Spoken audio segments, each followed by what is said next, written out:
Hello, dear students. Welcome to e-learning classes. I am Nandkishore Patidar, and today we will study about Class 8 Science, Chapter 2 Microorganisms.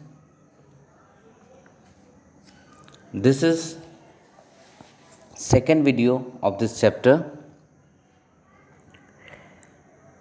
First video में मैंने आपको जो worksheet दी थी और जो आने वाले वीडियोस में जो मैं वर्कशीट दूंगा उन सभी के आंसर्स आपको अपने कॉपी में लिख के रखना है. At the end of the topic, at the end of the chapter, I will provide you the complete answer sheet for all the questions including objectives, objective type questions,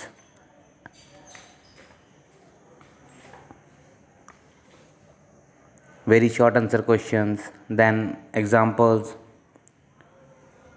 match the following. All the answers you will get at one shot. I won't provide you the answer sheets after every worksheet. Okay? In first video, we have seen what are microbes or microorganisms, what is a microscope, what are the parts of a microscope. Then we have seen types of microorganisms. Microorganisms कितने type के होते हैं.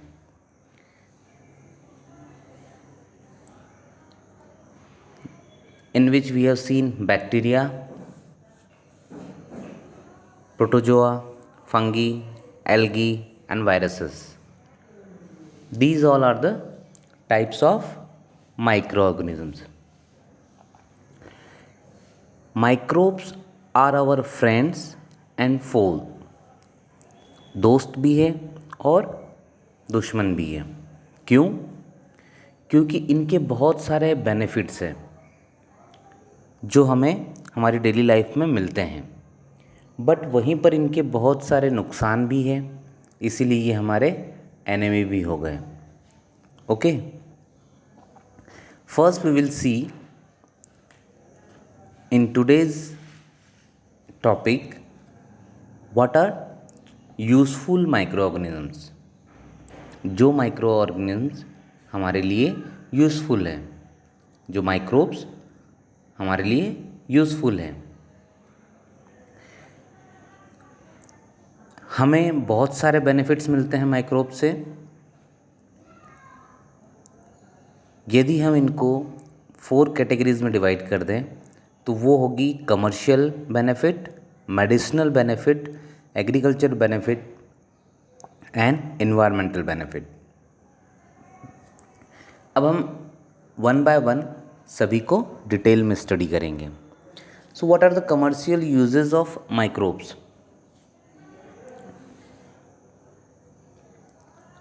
Microbes के कुछ जो benefit होते हैं वो हमारे घर में भी हैं. जैसे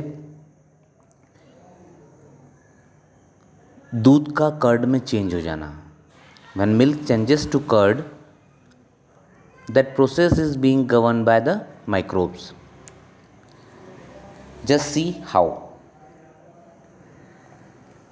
हमारे घर में हम दूध से कर्ड बनाते हैं तो हम सिंपली क्या करते हैं, दूध को गर्म किया, ओके, और इसको थोड़ा सा ठंडा होने दिया और इसमें हम क्या मिला देते हैं, कर्ड मिला देंगे. ठीक है, या तो थोड़ा सा दही मिला देंगे, छाछ मिला देंगे, नींबू मिला देंगे. तो इससे क्या होगा, और इसको हम रख देंगे ओवरनाइट, मतलब एक रात के लिए इसको ढक के रख देंगे. तो दूध के अंदर का जो एक प्रोटीन होता है जिसे हम केसीन कहते हैं, वो होता है कोएगुलेट हो जाता है. कोएगुलेट मतलब वो थिक हो जाता है और सॉलिड हो जाता है. दूध लिक्विड है पर ये जो है वो कोएगुलेशन प्रोसेस के कारण ये सॉलिड बन जाता है. और केसीन जो प्रोटीन होता है उसको कोएगुलेशन प्रोसेस के लिए क्या रिक्वायरमेंट है, एसिडिक एनवायरनमेंट. ओके, और ये एसिडिक एनवायरनमेंट जो होता है वो कौन प्रोवाइड करता है? एक बैक्टीरिया जिसका नाम है लैक्टोबैसिलस। वो जो हमने कर्ड मिलाया, ठीक है, उसमें लैक्टोबैसिलस प्रेजेंट रहता है और वो कन्वर्ट कर देता है लैक्टोज शुगर को लैक्टिक एसिड में। और जब एसिडिक एनवायरनमेंट मिल गया तो इससे क्या होता है, ये जो कैसीन प्रोटीन है ये कोएगुलेट हो जाता है और कर्ड बन जाता है। So the process of conversion of A sugar into an acid, एक जो शुगर मतलब जिससे हमें एनर्जी मिलती है, तो ये जो प्रोसेस है शुगर कन्वर्जन की एसिड में या फिर अल्कोहल में, ये कहलाती है फर्मेंटेशन। और इसी फर्मेंटेशन से हमें कर्ड मिलता है या फिर अल्कोहलिक बेवरेजेस जो है वो बनाई जाती है। इसी के बेस पे चीज़ जो होता है, चीज़ और पनीर, ये भी बैक्टीरिया का यूज़ होता है इन्हें बनाने में, like lactobacillus and streptococcus. You have heard about yoghurt. Actually yoghurt और कर्ड दोनों एक दूसरे के, मतलब हम दही ही बोलते हैं। यदि आप इसको मीनिंग ढूंढोगे तो योगर्ट का मीनिंग आपको दही मिलेगा, हिंदी में तो इसका मीनिंग दही है, बट जो इनकी बनाने की प्रोसेस है उसमें थोड़ा सा चेंज है। कर्ड को बनाने के लिए हम सिर्फ लैक्टोबैसिलस बैक्टीरिया का यूज़ करते हैं और मे बी पॉसिबल कि ये बनने के बाद में वहाँ पर ज़्यादा लाइव ना हो, मतलब ज़िंदा ना हो। अच्छा बैक्टीरिया है जो हमारी बॉडी में जाएगा तो एक जो हमारी डाइजेस्टिव प्रोसेस है उसको ठीक करता है।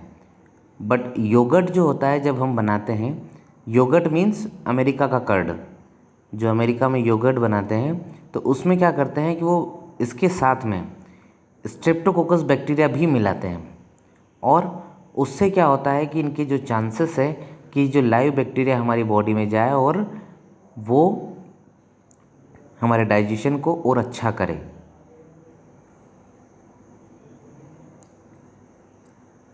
So curd and cheese are being made by the use of bacteria। आप देखते हैं कि there are so many brands available जो कर्ड जो है जिनका मार्केट में अवेलेबल है, जैसे अमूल हो गया, अमूल और भी अदर ब्रांड्स हैं। तो ये कमर्शियली यूज़ होता है इन प्रोडक्ट्स को बनाने में। यहाँ पर एक एक्टिविटी भी दी गई है, हाउ टू प्रिपेयर कर्ड। जो मटेरियल रिक्वायर्ड है वो है मिल्क, एक टीस्पून ऑफ कर्ड, एक चम्मच कर्ड, एक बाउल। ओके, हमारे घर में जो भी बड़े हैं उनको दूध गर्म करने के लिए बोल दो। When you will transfer the milk to bowl, you have to add a spoonful of curd to it. इसको अच्छे से मिला दो और एक ढक्कन से इसको लीड से ढक दो और इसको विदाउट डिस्टर्बिंग ओवरनाइट रख दो। ओवरनाइट मतलब 10 to 12 आवर्स के लिए आप इसको वैसे ही रहने दो। तो आप देखोगे कि मिल्क जो हमने रखा था वो कर्ड में चेंज हो गया है, क्योंकि जो बैक्टीरिया है लैक्टोबैसिलस उसने क्या किया, मिल्क को कर्ड में चेंज कर दिया। सो इन द सेम वे जो चीज़ और पनीर है इनमें भी बैक्टीरिया का यूज़ होता है और इससे ये कमर्शियली बनाए जाते हैं। Now making alcoholic beverages. Alcoholic beverages मतलब फर्मेंटेशन प्रोसेस होती है कि जो शुगर प्रेजेंट रहती है। शुगर मीन्स हमने कार्बोहाइड्रेट्स में पढ़ा था कि कार्बोहाइड्रेट्स होते हैं, इनके दो टाइप होते हैं, एक शुगर एक दूसरा स्टार्च। तो जो मोनोसेकेराइड्स या शुगर जो प्रेजेंट रहती है इन सभी प्रोडक्ट्स में, चाहे वो व्हीट हो, राइस हो, जितने भी सीरियल्स रहते हैं उनमें, तो इन सभी में ये जो शुगर होती है ये इसको कन्वर्ट करते हैं एक अल्कोहलिक प्रोसेस में, तो इसको हम कहते हैं फर्मेंटेशन। अल्कोहलिक बेवरेजेस जैसे बियर हो गया, वाइन हो गई, ये शुगर जो होती है बार्ले और ग्रेप्स, इनके अंदर की जो शुगर होती है उसको एसिड अल्कोहल में कन्वर्ट करके बनाते हैं और इसमें डालते हैं यीस्ट। तो ये अल्कोहल बनाता है और कार्बन डाइऑक्साइड बनाता है। यीस्ट जो होता है उस प्रोसेस से उस शुगर को कन्वर्ट कर देगा अल्कोहल में और कार्बन डाइऑक्साइड में। कार्बन डाइऑक्साइड गैस रिमूव हो जाती है और जो अल्कोहलिक बेवरेजेस हैं वो कमर्शियली अवेलेबल हो जाते हैं। So it is homemade curd, it is cheese, and these are alcoholic beverages. Now, apart from these two,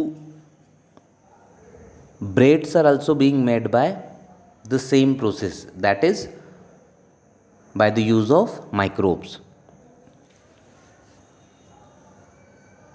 इसमें हम क्या करते हैं, इसमें हम floor, salt, sugar, east sales और वाटर को मिला करके मिक्सअप कर लेते हैं और इनसे आटा बना लेते हैं।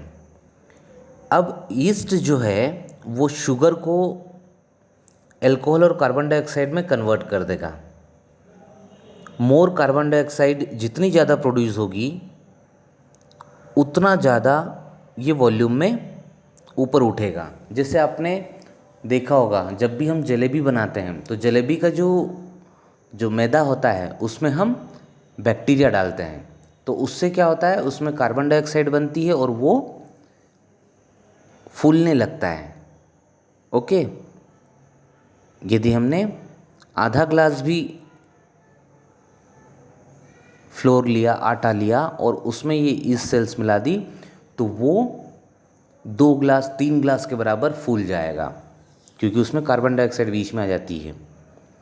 ओके, तो इससे क्या होगा, कार्बन डाइऑक्साइड जब हम आटे की बात करते हैं तो जो हमने फ्लोर लिया है उसमें से कार्बन डाइऑक्साइड जैसे ही निकलेगी वो वहाँ पर क्या कर देगी, this will makes the pores, मतलब उसमें होल्स हो जाएंगे। आपने देखा होगा ब्रेड हमेशा जो होता है उसमें पोर्स होते हैं, छेद होते हैं, ठीक है, और इसको स्पॉन्जी बना देगी। अब हम इसको क्या करते हैं, इस डफ को बेक कर लेते हैं, मतलब उसको पका लेते हैं 180 डिग्री सेल्सियस। तो ये जो जितने भी ईस्ट रहते हैं, जो बैक्टीरिया रहते हैं, उनको किल कर देता है और फर्मेंटेशन प्रोसेस को रोक देता है। जो अल्कोहल होती है वो इसमें से इवोपरेट हो जाती है जब हम बेकिंग प्रोसेस करते हैं, ठीक है। तो अल्कोहल रिमूव हो गई, कार्बन डाइऑक्साइड जो थी वो रिमूव हो गई और उसने पोरस कर दिया, मतलब इसमें होल्स आ गए हैं और स्पॉन्जी बना दिया है इस ब्रेड को। और दूसरी बात यह है कि जब हमने इसको बेक किया, मतलब जब हमने इसको 180 डिग्री सेल्सियस पे गर्म किया, तो क्या होगा, इसमें से सारे इस सेल्स जो बैक्टीरिया है वो किल हो जाते हैं। तो हमें सिर्फ मिलता है क्या, आटा जो हमारा जो रहता है। इसीलिए ब्रेड जो होते हैं वो उनमें से ये सारी प्रोसेस होने के बाद में फर्मेंटेशन रुक जाती है। तो ये कमर्शियली ये ब्रेड जो है हम अवेलेबल रहते हैं।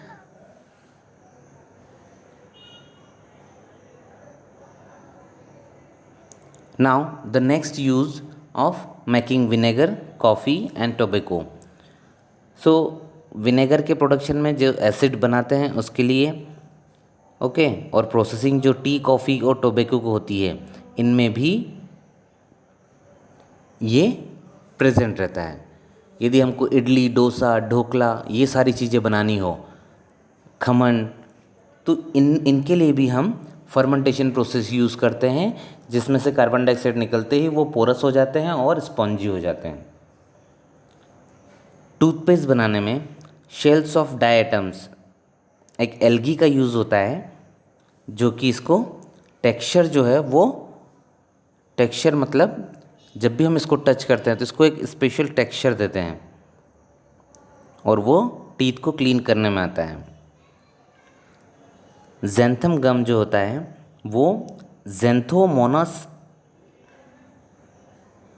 कैम्पेस्ट्रीज जो बैक्टीरिया होता है उससे मिलता है। So these are very useful for making these all substances like curd, cheese, alcoholic beverages, bread, then vinegar, coffee, tobacco, toothpaste। तो ये कमर्शियली जहाँ पर यूज़ हो रहा है वो इतने सारे थे, इसके अलावा भी बहुत सारे हैं। Okay, now come to the medicinal uses. Medicinal का मतलब होता है जहाँ पर मेडिसिन्स में इसका यूज़ हो रहा है। So antibiotics are being prepared from bacteria और फंगी जो होते हैं, like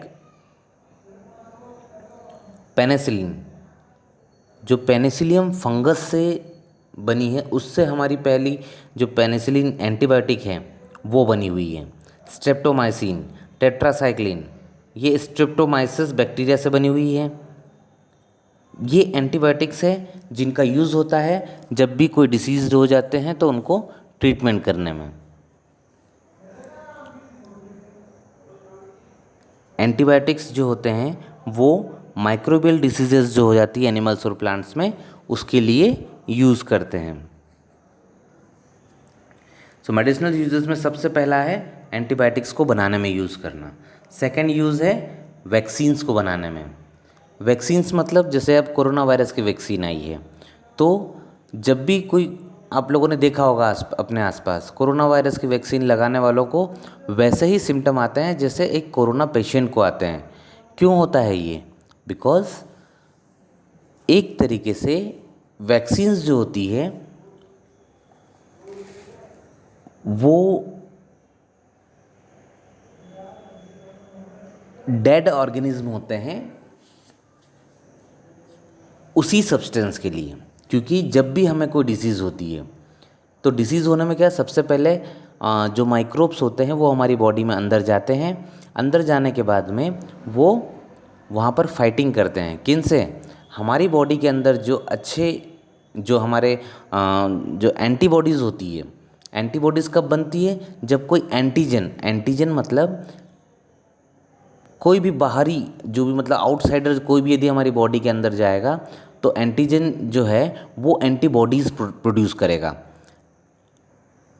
this is just like a war, कि बाहर से कोई गया तो हमारे अंदर की बॉडी जो है वो एंटीबॉडी बनाएगी और वो एंटीबॉडीज़ इनसे लड़ती है। और यदि एंटीजन जीत गया तो हमें डिसीज़ हो जाएगी, और यदि एंटीबॉडीज़ ने उस एंटीजन को मार दिया तो हम डिसीज़ से फ्री हो जाएंगे। तो ये जो एंटीबॉडीज़ रहती है ये फाइट करती है और डिस्ट्रॉय करती है डिसीज़ कॉजिंग जो माइक्रोब होते हैं उनको। और जब भी ये फ्यूचर में हमारी बॉडी में आते हैं, सेम माइक्रोब यदि आया तो उसको, उसके लड़ने के लिए ये ऑलरेडी तैयार होती है। जो वैक्सीन होती है या तो किल्ड या फिर वीकन डिसीज़ कॉजिंग माइक्रोब्स होते हैं। वैक्सीन जब हमारी बॉडी में इंट्रोड्यूस की जाती है तो उसकी बॉडी में जो है, पर्सन की बॉडी में एंटीबॉडीज़ बनने लग जाती है। जैसे एक बार यदि किसी को कोरोना हो गया तो उनकी बॉडी में ऑलरेडी एंटीबॉडीज़ जो है वो बन चुकी है, तो वो अगली बार जब यदि कोरोना का वायरस यदि बॉडी में आता है तो वो एंटीबॉडीज़ पहले से उसे मार देगी, क्योंकि पहली बार में हमें ये नहीं मालूम था कि इनसे कैसे लड़ना है। ओके, अब उनसे लड़ने के लिए हमारी बॉडी में एंटीबॉडीज़ ऑलरेडी प्रेजेंट हैं, और ये एंटीबॉडीज़ फ्यूचर में भी यदि कोई इन्फेक्शन होता है तो उससे हमें सेम माइक्रोब के द्वारा तो वो बचाती है। So vaccines prevent us from diseases caused by microbes, जैसे पोलियो है, cholera, typhoid, smallpox, hepatitis, इन सब की वैक्सीन्स जो है वो अवेलेबल हैं। Now the next point is making food supplements. Food supplements मतलब माइक्रोब्स जो है, जैसे क्लोरेला एंड जो स्पिरुलिना है, ये एल्गी के टाइप है, इनमें प्रोटीन्स बहुत ज़्यादा होता है, तो इनसे फूड भी बनाया जाता है खाने के लिए। ओके, और इनको फूड सप्लीमेंट्स के रूप में यूज़ किया जाता है।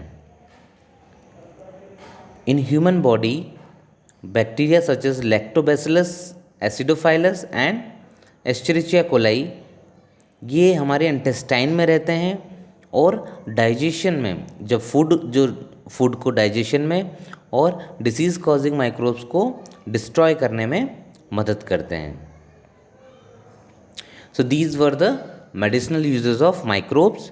Now come to the agriculture uses. Agriculture uses में जो ब्लू ग्रीन एल्गी रहते और बैक्टीरिया लाइक राइजोबियम जो होता है वो लेग्यूमिनस प्लांट्स की रूट्स में रहते हैं और वहाँ से ये क्या करते हैं, ये एटमॉस्फेरिक नाइट्रोजन को सॉइल में ले आते हैं। एटमॉस्फेयर में बहुत सारी नाइट्रोजन प्रेजेंट है, as we all know that 78% of the atmosphere is covered by the nitrogen itself, but plants can't take it directly. इसको डायरेक्टली जो है इन्वायरमेंट से नहीं ले सकते, तो इसीलिए इस नाइट्रोजन को ये जो बैक्टीरिया होते हैं वो सॉइल में लेके आते हैं और एक नाइट्रोजन साइकिल जो होती है, नाइट्रोजन फिक्सेशन जो होती है वो प्रोसेस होती है जिसके द्वारा नाइट्रोजन की requirement, nitrogen is nothing but A part of protein, all the proteins contain nitrogen, और यदि नाइट्रोजन ही नहीं होगा तो ग्रोथ कैसे होगी। That's why soil needs protein और simply we can say nitrogen. और इस नाइट्रोजन का यूज़ जो है वो बैक्टीरिया करवाते हैं, राइजोबियम बैक्टीरिया जो कि सोयाबीन, पी और लेग्यूमिनस प्लांट्स में प्रेजेंट होते हैं। So nitrogen fixation and the environmental uses